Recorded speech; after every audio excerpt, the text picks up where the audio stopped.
Subscribe to Color Frames. Indian premier లీగ్లో ఇప్పటి వరకు మొత్తం 7 జట్లు టైటిల్ను గెలుచుకున్నాయి. రోహిత్ శర్మ, ఎంఎస్ ధోని ఐపీఎల్లో అత్యంత విజయవంతమైన కెప్టెన్లుగా రికార్డుల్లోకెక్కారు. రోహిత్ శర్మ ముంబై ఇండియన్స్ను 5 సార్లు ఐపీఎల్ ఛాంపియన్గా నిలబెట్టాడు. ధోని నాయకత్వంలో చెన్నై సూపర్ కింగ్స్ 5 సార్లు ఐపీఎల్ టైటిల్ను గెలుచుకుంది. అయితే ఐపీఎల్లో ఒక కెప్టెన్ టైటిల్ గెలిచి నెక్స్ట్ సీజన్కు కూడా అతనే కెప్టెన్ పాత్ర పోషించాడు. కానీ ఆ రికార్డును ధోని ఒక్కడే బ్రేక్ చేశాడు. ఐపీఎల్ తొలి సీజన్ 2008లో జరిగింది.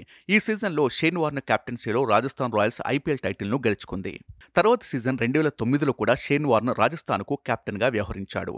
ఆడమ్ గిల్క్రిస్ట్ 2009 సంవత్సరంలో డెక్కన్ చార్జర్స్ ఛాంపియన్గా నిలిచాడు. 2010లో డెక్కన్ చార్జర్స్కు అతడే కెప్టెన్.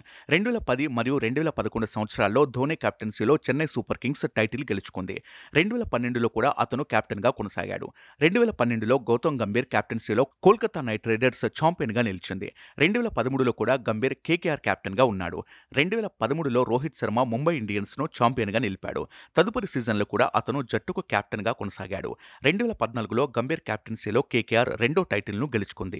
2015 తర్వాత సీజన్లో కూడా గంభీర్ కేకేఆర్ కెప్టెన్గా ఉన్నాడు. 2015లో ముంబై ఇండియన్స్ మళ్లీ టైటిల్ గెలుచుకుంది. ఆ నెక్స్ట్ సీజన్లో రోహితే కెప్టెన్. 2016లో డేవిడ్ వార్నర్ కెప్టెన్సీలో సన్ రైజర్స్ హైదరాబాద్ ఛాంపియన్గా నిలిచింది. తర్వాత సీజన్లోనూ వార్నర్ కెప్టెన్గా కొనసాగాడు. 2017 నుండి 2021 వరకు ముంబై ఇండియన్స్ 3 సార్లు ఐపీఎల్ టైటిల్ను గెలుచుకోగా చెన్నై 4 సార్లు టైటిల్ను గెలుచుకుంది. ఆ తర్వాత కూడా రోహిత్, ధోనీలు జట్టుకు కెప్టెన్గా కొనసాగారు. 2022లో హార్దిక్ పాండ్యా సారథ్యంలో గుజరాత్ టైటాన్స్ ఛాంపియన్గా నిలిచింది. తదుపరి సీజన్ 2023లో కూడా హార్దిక్ జీటీ కెప్టెన్గా కొనసాగాడు. 2023లో చెన్నై సూపర్ కింగ్స్ మళ్లీ ధోని కెప్టెన్సీలో ఛాంపియన్గా నిలిచింది. కానీ తర్వాత సీజన్లో అంటే 2024 సీజన్లో ధోని కెప్టెన్సీ వదులుకొని గైక్వాడ్ను కెప్టెన్ చేశాడు. టైటిల్ గెలిచి తదుపరి సీజన్లో కూడా కెప్టెన్ పాత్ర పోషించాల్సిన ధోని ఒక్కడే ఇప్పటి వరకు ఈ రికార్డును బ్రేక్ చేశాడు.